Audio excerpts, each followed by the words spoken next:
Hello, friends. A question was asked how to add text animation to your projects. I'm on a mobile device. I'm on an iPhone in particular.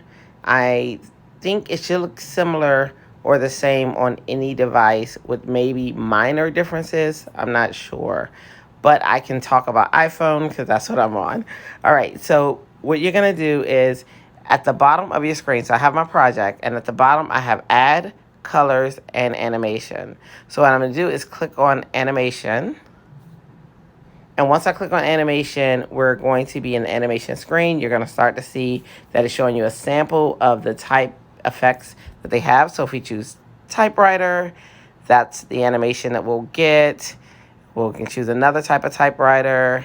And then notice at the top, it actually tells you what type of animation it is. So right now we're going into text dynamic. We can click one of those and it'll go through and cycle through those different ones. We can scroll over. You'll see text flicker. So we can see what they look like as well. Scroll over. We'll get the text color shuffles.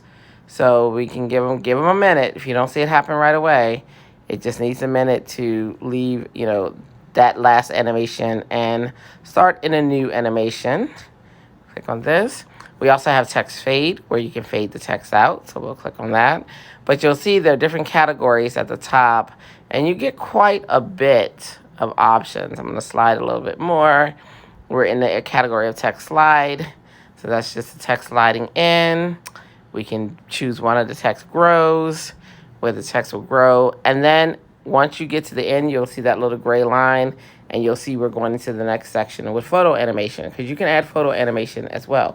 But this video is talking about type animation, so we're going to stick with type animation. So that's pretty much it. That is how you add that animation. When you're done, you just click done, of course, as you normally would, and you will proceed with either designing or exporting your project. So that is how you add text animation to your project using the most magnificent Adobe Express.